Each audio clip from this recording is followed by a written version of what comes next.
Сәлем озат оқушым, бүгін бізде 97-ші сабақ заттың санын білдіретін сөздер.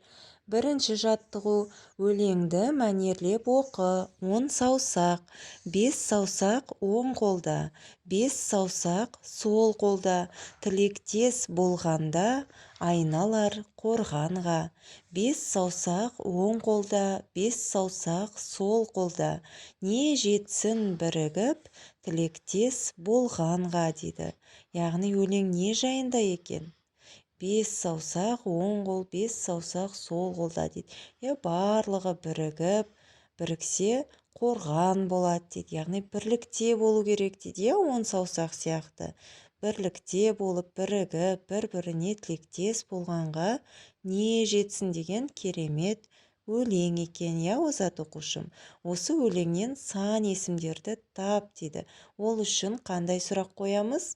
Неше, қанша деген сұрақ қойып, сан есімді тауып көрейік, Неше саусақ оң қолда? 5 саусақ. Қанша саусақ сол қолда?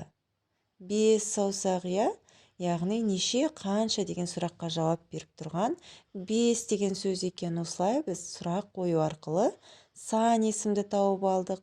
Келесі бізде екінші жаттығу. Екінші жаттығуда сөздерді берілген үлгі бойынша жаз дейді. 2 дос. Неше дос? 2 дос. Мысалға, 5-ші қатар. Нешінші қатар? 5-ші қатар. Яғни неше деген сұраққа жауап беретін сөздерді бір қатарға, нешінші деген сұраққа жауап беретін сөздерді екінші қатарға жазып шығамыз, озат оқушым. Неше? 2 дос. Неше оқушы? 4 оқушы. Неше дәптер? 6 дәптер. Неше өшіргіш? 9 өшіргіш.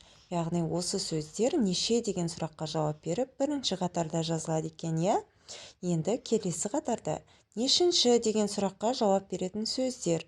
Нешінші қатар? 5-ші қатар. Нешінші сынып? 1-ші сынып. Нешінші қабат? 10-шы қабат. Нешінші апта? 3-ші апта. Мінеки сұрақ қою арқылы сөздерді қатарға бөліп жазып алдық. Келесі 3-ші жаттығу. Жақшаның ішіндегі сандарды жақшадан шығарып, сөзбен жаз дейді. Айдардың қояны көжектеді. Ол досына 3 көжек берді. Көршісі Алтынай 1 көжек сұрап алды. Айдардың өзінде 3 көжек қалды. Барлығы неше көжек дейді. Заттың санын білдіретін сөздерге сұрақ қой дейді. Яғни мына жақшаның ішінде тұрған сандарды әріппен жазып аламыз, мына көрсетіп қойдық. 3, 1 және 3 деп кәдімгідей әріптермен жазып шығамыз. Одан кейін осы жердегі заттың санын білдіретін сөздерге сұрақ қоямыз. Ол досына неше көжек берді? 3 көжек берді, Ал көршісі Алтынай неше көжек сұрап алды? 1 көжек сұрап алды.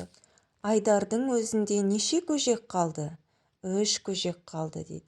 Сонда барлығы неше көжек болған екен? Қоян неше көжекті көжектепті? 3 көжекті досына берді, 1 көжекті Алтынай сұрап алды, 3 көжек өзінде қалды. Барлығын қоссақ 7 көжек болған екен, озат оқушым. Мінекей біздің бүгінгі 97-ші сабағымыз осымен аяқталды. Каналға тіркеліп лайк басуды ұмытпа. Келесі сабақта көріскенше сау бол озат оқушым.